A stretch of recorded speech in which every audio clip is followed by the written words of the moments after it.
안녕하세요. 직접 공부해본 교육 담당자 명수입니다. 오늘은 높은 연봉을 받을 수 있는 소방 자격증인 소방서비 산업기사와 소방서비 기사 자격증에 대해서 좀 이야기를 드려보려고 하는데요. 산업기사와 기사를 취득한다고 바로 높은 연봉을 받으면서 근무를 할 수 있는 건 아니지만 취업이나 가산점 등을 목적으로 취득을 하거나 후에 기술사나 시설관리사까지 생각을 해서 기사 산업기사를 준비하시는 분들이 굉장히 많은 소방서비 자격증인데요. 오늘은 소방서비 산업기사와 소방서비 기사 난이도를 좀 비교해보고 두 가지 자격증에 대한 정보와 응시 자격까지 자세하게 설명을 드려보겠습니다. 첫 번째 난이도입니다. 우선 소방 관련 자격증으로 소방설비 산업기사와 소방설비 기사, 그 다음으로 소방시설 관리자, 소방기술사 자격증 순서로 있다라고 봐주시면 되는데요. 난이도의 경우는 소방 자격증의 경우 산업기사, 기사 모두 전기, 기계 두 가지 분류로 자격증이 나누어져 있고 비전공자분들 기준으로는 보통은 기계보다 전기 쪽 시험이 조금 더 쉽다라고 많이 이야기해주고 계십니다. 가장 중요한 소방설비 산업기사와 소방설비 기사 자격증의 난이도를 비교를 해보겠습니다.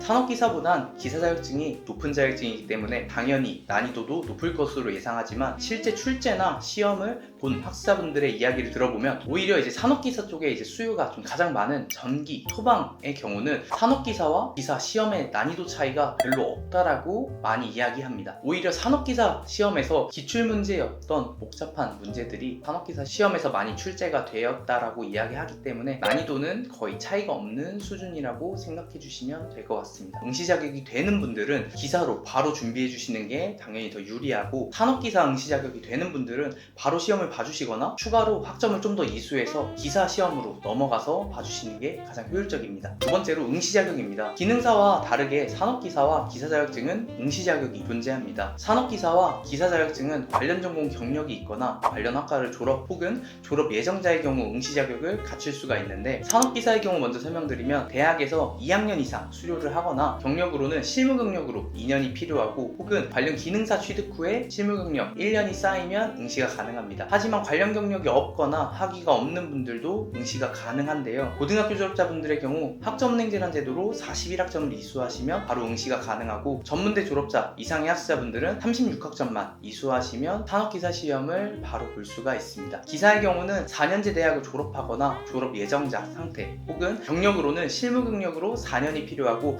혹은 관련 기능사 취득 후에 실무 경력으로 3년이 쌓이면 응시가 가능합니다. 마찬가지로 관련 경력이 없거나 학위가 없는 분들도 응시가 가능하고 고등학교 졸업자분들은 학점은행제란 제도로 106학점을 이수하거나 대졸자, 비전공자 분들의 경우는 학점은행제로 관련 전공 48학점만 이수하시면 기사 시험을 바로 볼 수가 있습니다. 이미 응시 자격이 되는 분들은 상관이 없겠지만 비전공자 분들 중에서 학점은행제를 이용해서 응시 자격을 갖추는 게 아닌 관련 전공, 학위 취득까지 염두를 해주시는 분들도 있기 때문에 전공과 이수 과목 설정이 매우 중요해서 이런 부분은 꼭 전문가와 상담을 받아보고 진행하셔야 합니다. 시험은 연 3회 시행되고 있고 필기시험 합격 후에 실기시험까지 합격하면 자격증이 나오는 방식인데 필기시험을 합격하면 2년간은 실기시험 응시가 가능하기 때문에 이 점을 참고해서 준비해 주시면 도움이 되실 겁니다. 그러면 오늘은 소방설비 산업기사와 소방설비 기사에 대해서 좀 설명을 드려봤는데 자신의 상황에서 도움이 필요하거나 응시 자격을 갖추는데 도움이 필요하거나 궁금한 부분이 있다면 아래 더보기란이나 고정 댓글 참고해서 문의 주시면 자세하게 상담 도와드리도록 하겠습니다. 그러면 지금까지 직접 공부해본 교육 담당자 명승이었습니다. 감사합니다.